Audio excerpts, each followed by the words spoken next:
अब रही बात कृषि के कानूनों की बात, कानून की बात करते हैं। मैं आपको कहना चाहता हूं, आज पिछले लंबे समय से मैं सुन रहा हूं कि कृषि के किसानों के कानून काले कानून है, ये आप कहते हो।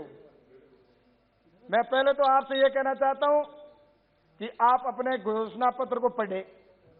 आपने अगर अपने घोषणा पत्र के अंदर इन रिफॉर्मों को लाने की बात अगर आपने नहीं की है तो हम आपको कह देंगे कि वास्तव में हम गलत हैं। वरना सिर्फ मुझे ऐसा लगता है कि मैं पिछले लगातार इस समय, जिस समय से किसानों के नाम पर राजनीति हो रही है, तब से मैं देख रहा हूं कि किस तरह से किसानों को भड़काया जा रहा है। ये किसानों के जो महत्वपूर्ण कानून बने, मैं भी किसान हूं, किसान का बेटा हूं, और बचपन से मैं खुद खेती करता हूं, और मैंने खुद मंडी में जाकर मेरे अनाज को बेचा है। और मैं जब छोटा था तब से मैं मेरे वहां पर चाचा जी के साथ में जाता था मंडी में, और मैं देखता था कि मंडी के अंदर जो आड़ती हैं वो बोली लगाते थे। एक पैसा बढ़ता था तो मेरे चेहरे पर और मेरे चाचा जी के चेहरे पर खुशी आती थी कि एक एक कैसे पैसा बढ़ रहा है। किसान को पता है एक पैसे की कीमत क्या होती है, या मजाक उड़ाई जाती है 6,000 रुपए दिए, इससे क्या होता है। किसान को जब अपना बीज लाना होता है और उस समय जब उसको 6,000 रुपए मिलते हैं तब उसको पता चलता है कि 6,000 की क्या कीमत होती है।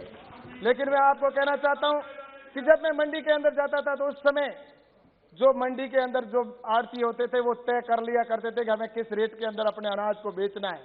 उस समय मैं सोचता था कि मैं अपने उत्पादन को दूसरी जगह पर क्यों नहीं बेच सकता, मंडी के बाहर क्यों नहीं बेच सकता, और मंडी परिधि के बाहर बेचने की हर व्यक्ति को आजादी होती है। आज मैं कहना चाहता हूं, मेरे पास में ये पेन है, पेन बनाने वाली कंपनी कहीं पर भी अपने पेन को बेच सकती है, चाहे वो देश के अंदर बेचे चाहे विदेश के अंदर बेचे। ये पेपर बनाने वाली कंपनी कहीं पर भी बेच सकती है, लेकिन एक सुई बनाने वाला भी कहीं पर भी बेच सकता है।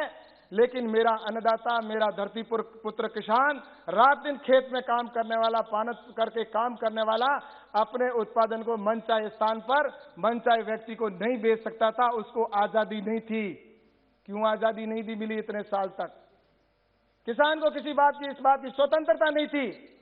लेकिन इस कानून के माध्यम से आज तय हो गया कि आने वाले समय के अंदर किसानों के लिए ये किसानों का कानून है, ये आजादी देने वाला कानून है। अब वो किसान मनचाहे व्यक्ति को मनचाहे स्थान पर किसी भी स्थान पर बेच सकता है। इस कानून के अंदर ये प्रावधान किया गया है। और किसी प्रकार का किसान को टैक्स नहीं चुकाना पड़ेगा मंडी परिधि के अंदर, और मंडी परिधि के बाहर वो कोई सी प्रकार का टैक्स है। अगर मंडी परिधि के अंदर वो राज्य का अधिकार है, लेकिन मंडी परिधि के बाहर अगर कोई भी वो ट्रेड करेगा तो उसको किसी प्रकार का टैक्स नहीं चुकाना पड़ेगा। ये इसके अंदर प्रावधान किया गया है। इस बात की इसमें स्वतंत्रता दी गई है। कॉन्ट्रैक्ट फार्मिंग के अंदर मैं बताना चाहूंगा कि कॉन्ट्रैक्ट फार्मिंग के अंदर किसान अपनी फसल को बोने से पहले अपनी रेट तय कर पाएगा कि किस रेट के अंदर मेरा उत्पादन बिकेगा। आपको बताना चाहता हूं, जिस तरह से सभापति महोदय जी, किसान अपने उत्पादन के अंदर, मैं एक उदाहरण देकर ये बात पूरी करूंगा, बात बताऊंगा कि एक अनार का अगर कोई व्यापारी है और अनार के व्यापारी और किसान के बीच में एक एग्रीमेंट हो गया 100 रुपए के स्टाम्प पर, और 100 रुपए के स्टाम्प पर एग्रीमेंट होने के बाद अगर रेट मान लो उसने तय की कि मेरे से अनार की रेट 30 रुपए है, और अगर उसकी रेट घट जाती है और रेट अगर 20 रुपए हो जाती है तो व्यापारी बाध्य है कि उसको 30 रुपए के अंदर उसके अनार को खरीदना ही होगा, अन्यथा उसके ऊपर 150% की पेनल्टी लगेगी। ये इस कानून के अंदर किया गया। और वहीं पर अगर रेट बढ़कर अगर 50 रुपए हो जाती है, अनार की रेट अगर 50 रुपए हो जाती है, तो उसके अंदर किसान स्वतंत्र है, किसान बढ़ी हुई दर पर 50 रुपए में दूसरे व्यापारी को बेच सकता है, उसके खिलाफ कोई कानूनी कार्रवाई नहीं होगी। ये इस कानून के अंदर किया गया। पंजाब में बंद कर देते। और वहीं पर मैं आपको बताना चाहूंगा सभापति महोदय जी, इसके अंदर एक बात और कहना चाहूंगा। इसमें अगर व्यापारी और किसान अगर वहां पर कोई करार के अंदर विवाद हो जाता है, एसडीएम के पास में उसकी सुनवाई का प्रावधान रखा गया है। एसडीएम अगर सुनवाई के अंदर वो अगर उसने एडवांस पैसा लिया है, अगर उसने एडवांस पैसा किसान ने लिया तो उसको वापस देने का है, लेकिन उसमें भी किसान से पूछा जाएगा। एसडीएम पूछेगा ये पैसा तुम मुझे कब देना। अगर वो कहे कि मैं इसको 6 महीने बाद में दूंगा तो 6 महीने बाद में दे सकता है, वो कहेगा मैं किस्तों में दूंगा तो किस्तों में दे सकता है, वो कहेगा मैं अगली फसल पे दूंगा तो अगली फसल पे दे सकता है, और अगर वो उस पर भी किसी प्रकार का ब्याज नहीं लगेगा।